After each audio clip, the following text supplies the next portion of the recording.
let's get this out of the way. I'm not an action gamer. I pretty much suck at them.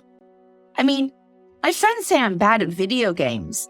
Mostly, I love JRPGs and adventure games, with the most I've dabbled into real-time action being games like Nier or Final Fantasy 16, all of which I adore, by the way. Pretty sure I completed God of War, but had to drop into easy mode to get through it. Yikes. And yet somehow I've become a hunter. How did this happen to me? And even more shocking, why did I actually end up liking Monster Hunter? How has someone as challenge-adverse and sucky with controls like me found a way to not only enjoy the game, but found myself becoming a fan? And why should you, if you are just like me, or just curious about the franchise, give Monster Hunter a chance? As I said, I mostly play story-focused games which might not have the most intricate combat. I generally want to fully enjoy a story without challenging obstacles. Franchises like Final Fantasy, Nier, Kingdom Hearts, or even visual novels and point-and-click games have a deep place in my heart. I started Monster Hunter because of the overwhelming support from my viewers after I reacted to a trailer for Monster Hunter Wilds. Initially, not gonna lie, I was skeptical. I decided to do it because of the encouragement from my new viewers, and of course in the end, I'm a content creator, and the thought of engagement is pretty exciting. I wanted to give it a shot while knowing that this particular franchise might not click with me, and I might end up falling straight off. Hell, I already did. A few years ago, some friends of mine pushed me into playing Monster Hunter Cross on the 3DS. It was so difficult and overwhelming as a new player that I just crossed out the entire franchise from my mind then and there. Although I think it was partly their fault for not guiding me properly and just plunging me into it, but I digress. This time I would be diving in starting with Monster Hunter World, the game that essentially propelled the franchise into the mainstream, and offered an arguably better experience for fresh players. When I started, I fell in love with how it looked and the overall aesthetics. Plus, the fan reactions were incredible. I pushed through some tricky moments for my viewers, but after a while, somehow found myself actually enjoying the game on my own terms. I became addicted to the hunt, unafraid of the challenges, and readied myself to dive deep into the franchise. Challenge. Challenge doesn't have to be a bad thing. Yes, it's a challenge if you're new to a series and to action games as a whole. But with Monster Hunter, the challenge gets addictive and exhilarating. And this comes from a person who hates challenges.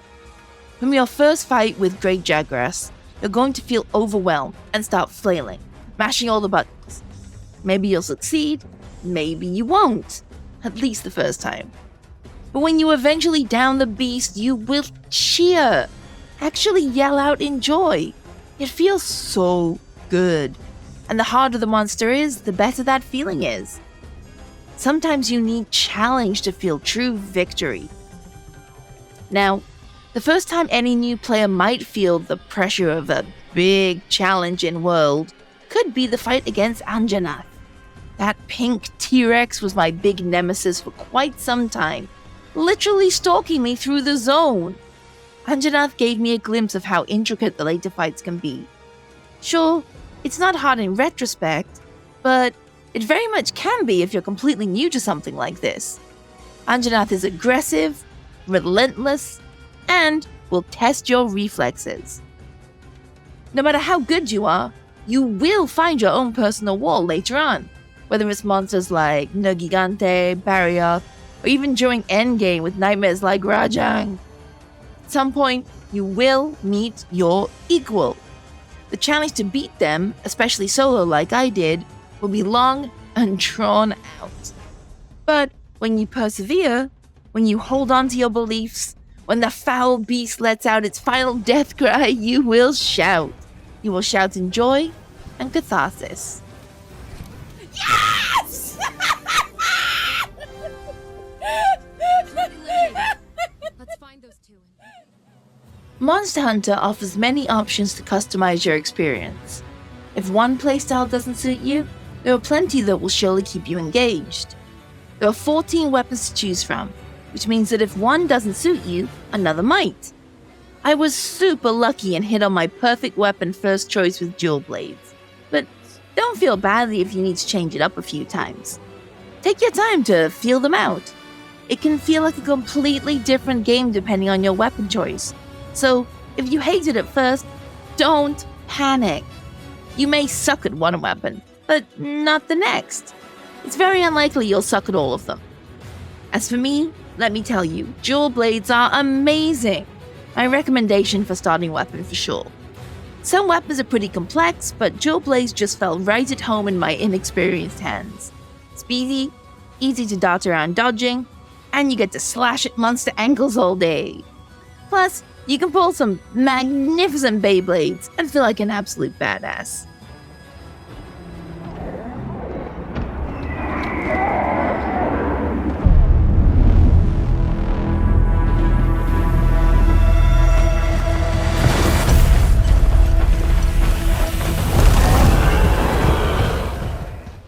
Monster Hunter is so pretty! My experience is based on World and the little we've seen of Wilds, but oh my god, some of these monsters have amazing designs.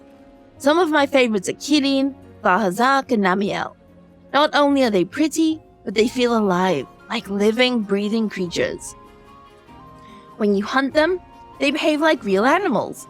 They may roam around, chill in their territory, and attack you in ways that make sense for their anatomy. They will run away when injured, or go back to their nest to recuperate when they're close to dying.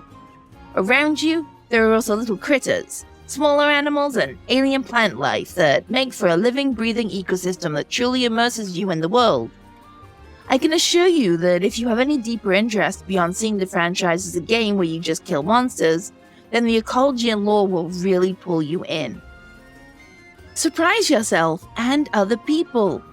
You may be convinced you can't do it. Everyone around you may be convinced you can't do it.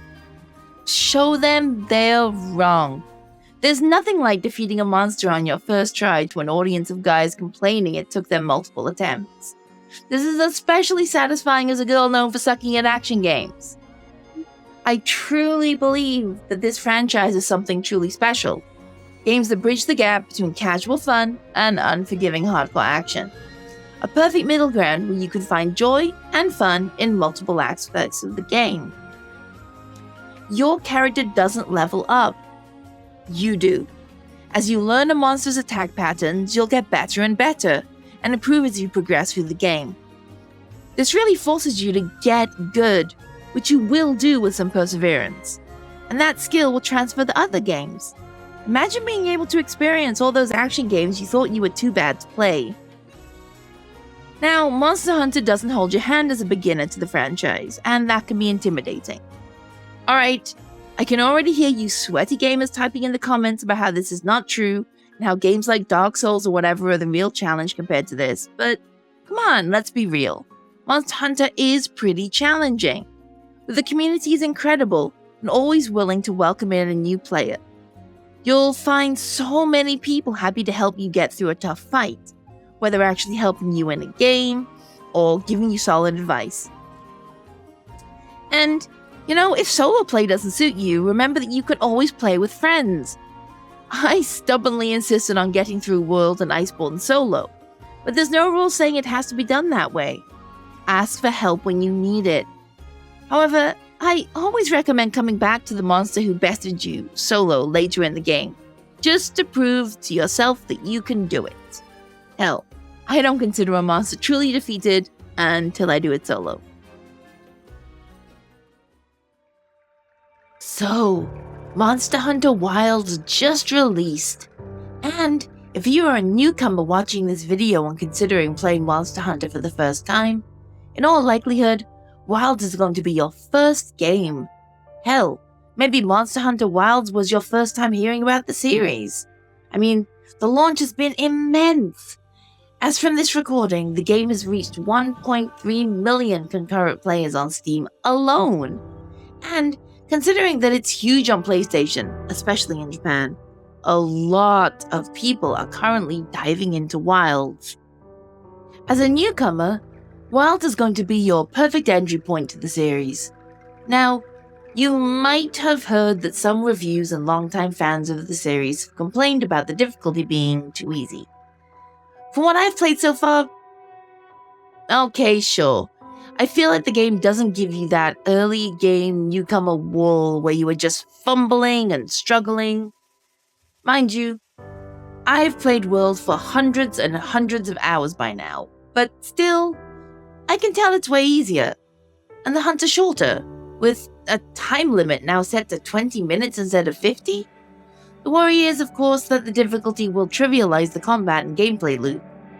But I don't think we should worry too much. Capcom wants this game into as many hands as possible. I think they are making it accessible while still keeping the harder fights in store for later when newcomers have caught up. In an interview with Polygon, series producer Ryozo Tsujimoto and director Yuda Tokuda said, "Looking back at Monster Hunter World and Monster Hunter Rise, we focused on where first-time players would drop out from the game. From there, we analyzed that player data and looked into how much we can address. That was our homework for Monster Hunter Wilds."